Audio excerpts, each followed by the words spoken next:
Okay, so thank you for the introduction. So I'm Nicolas Solem, third year PhD student under the direction of Roland Thyssen and Claire Romanzin.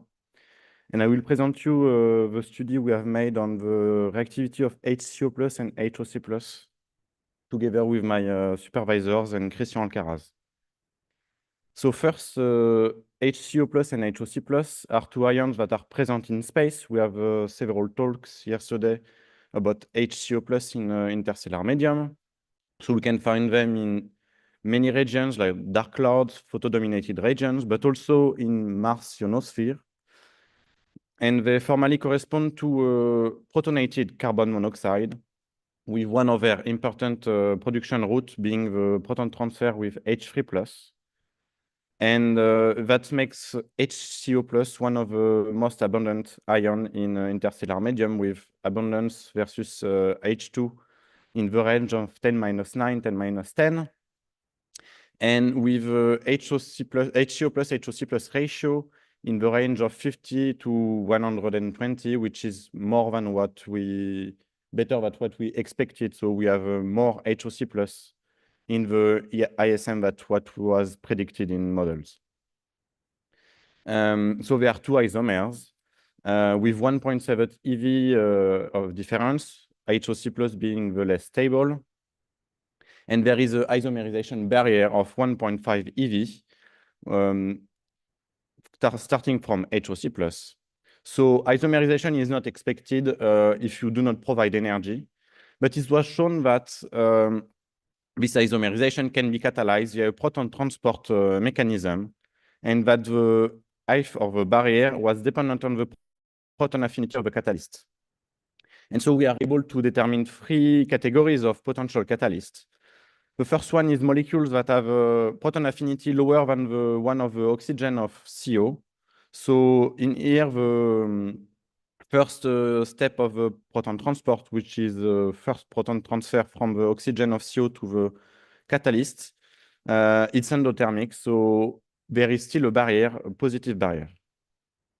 The second category is molecules that have a proton affinity, but it's range between the one of oxygen and the one of carbon monoxide.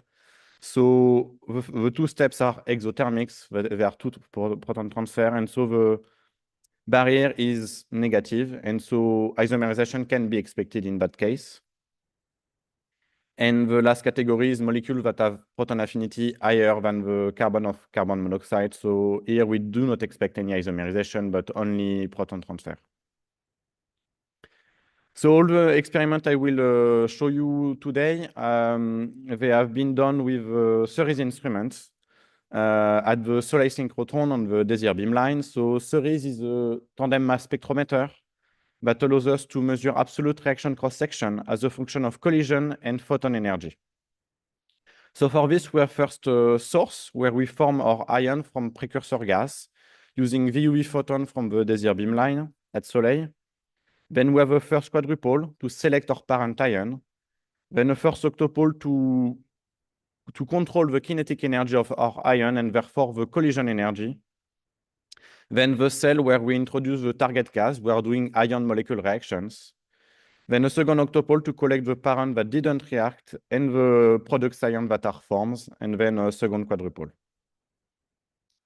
So now I want to talk to you about the formation of both our ions. For this, we used two different precursors. The first one is formaldehyde, which allows us to have a pure HCO plus production, pure HCO plus population, with an appearance energy at 11.9 EV, which is coherent with previous results from Paul Mariguillon. And the second precursor we use is protonated deuterated methanol, sorry. But with this precursor, we do not have a pure population of one of the two ions, but a mixture between two, with an appearance energy at 14.7 EV, and HOC plus is only expected thermodynamically after 14.8 EV, above 14.8 EV. So from 13.7 to 14.8 EV, we have only HCO plus, and after we have a mixture of both ions. And in order to characterize this population and the amount of HCO plus and HOC plus, and to understand more our population, we use reactivity to characterize both ions. So the first reaction we used was proton transfer, which is the main path with both ions. So we can start to look at the pure HCO plus population. So the results here are in log scale, and all the results I will show you are in log scale. So you can see that we have 30 proton transfer with 14 different targets, neutral targets. And we have exothermic proton transfer with several of them, but we also have endothermic proton transfer. And these endothermic proton transfer are really informative for us because we saw that the reactivity thresholds, they were coherent with thermodynamics, meaning that at each photon energy, we are forming ions with the maximum internal energy available. So at each photon energy, we have forming neutrals that have little energy and threshold electrons with our ions, and we can so vary the internal energy just by varying the photon energy using for the dissociative photoionization. If we look now at the other precursor, we can see that we have still exothermic reactions and also endothermic reactions that are coherent with reactivity threshold that are coherent with HCO plus when they start below 14.8. But for the one that start above 14.8 TeV, they no longer are coherent with HCO plus thermodynamics. So, but they start to be coherent with HOC plus thermodynamics. So this means that if we take into account that the proportion of HCO plus is increasing with photon energy, it's proved that we are in well forming HOC plus at 14.8 TeV from deuterated methanol. The other reaction we used to characterize our ions was the charge transfer. So this reaction has very little effect as a function of collision energy. So it means that it is a long distance interaction as expected. We also see that our reactivity threshold with this reaction was shifted, meaning that there is an inefficiency of the energy to promote this reaction.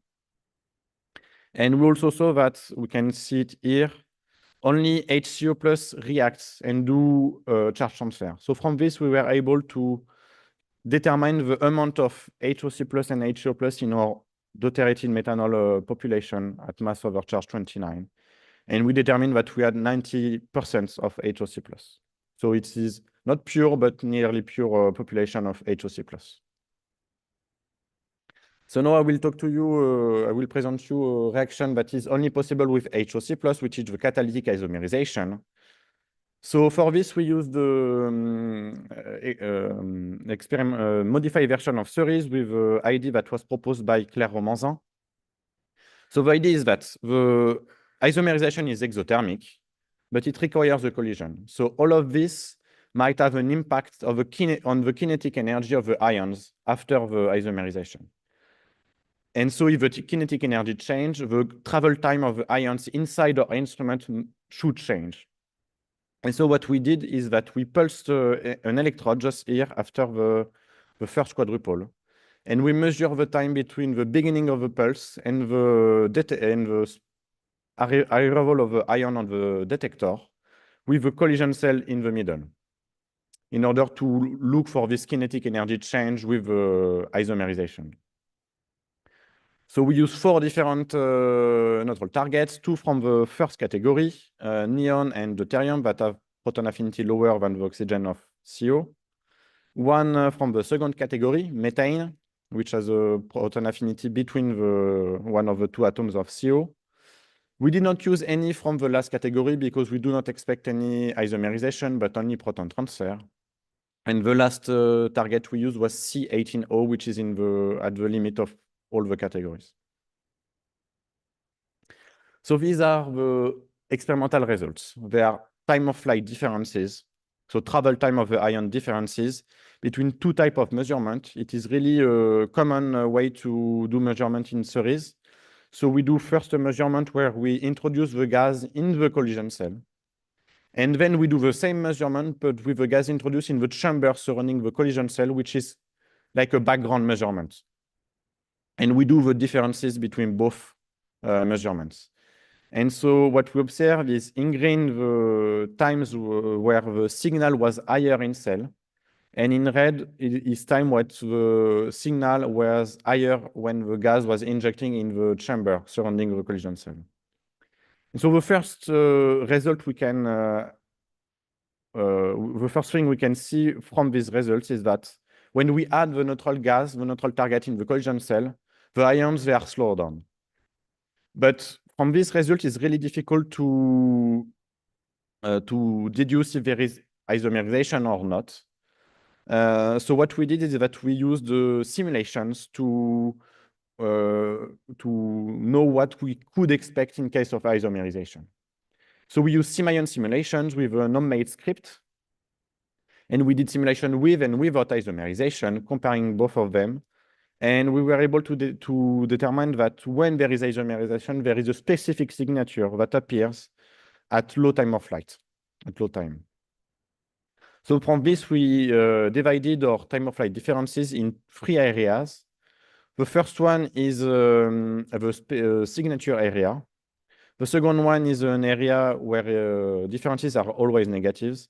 And the last one are area with always positive signal. And so we did the ratio between the first 2 areas in order to compare the simulation and the experiments. So these are the ratios. In black, you can see the simulations. On top, no isomerization simulation, and on the bottom, the isomerization simulation. And so all the experimental data relies between those two isomerization, simulation results, sorry. With first, we have neon with a ratio closer to the no isomerization simulation. Then deuterium and methane, all of these are following the proton affinity. So it's following what we expected. And for C18O, we have two clear conditions, with clear evidence of isomerization. And for these two conditions, we were able to determine cross-section and a rate coefficient that is coherent with thermodynamics, with previous results, sorry. And so all of this have been published in a paper recently. So now I will talk to you about reactivity of these 2 ions with methanol. So here are the mass spectra with both precursors. So you can see that there is several different products, but we did not consider them all because some of them comes from pollutions that were inside the instrument at that moment. We only consider these 3 products.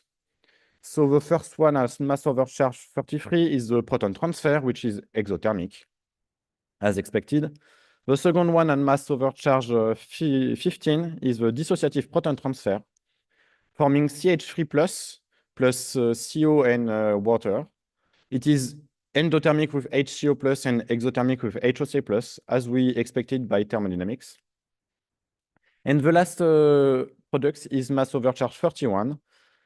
This one is forming CH2OH plus CO plus H2. We expected it to be exothermic, but in fact it is endothermic. This is because there is a barrier it is dissociative proton transfer with a barrier and a transition state and this barrier, the height of this barrier is coherent with our reactivity threshold. So it's really what we see and what we can expect from the theoretical study. And at last, I want to talk to you about the isotopic effect we have made, experimental isotopic effect. So only for DCO plus, because DOC plus is too complicated to form. So we did first D plus transfer, which corresponds to the proton transfer. And we did not see any isotopic effect on these results. But on the dissociative proton transfer, we see some differences. For example, the CH3 plus, we mainly see CH3 plus and only a little of CH2D plus, meaning that the deuterium is going on the oxygen as expected, and that there is very little scrambling before the dissociation after the proton transfer. But on the CH2OH plus, we see an important amount of CH2OD plus compared to the CH2OH plus, meaning that the H2 that leaves can either be H2 or HD, depending on the molecule. So it can be H2 or HG. So as the conclusions, we were able to form ions HCO plus and HOC plus with nearly pure populations from 2 different precursors. And our methodology was reused at Hamburg by another group to study these 2 ions. We study the reactivity with the main reaction, what is proton transfer, with 14 different targets as a function of photon energy and collision energy. This proton transfer can be dissociative, and we didn't see any deuterium effect on this proton transfer. And we successfully evidenced catalytic isomerization of HOC plus with C18O, and this result has been published. Thank you for your attention.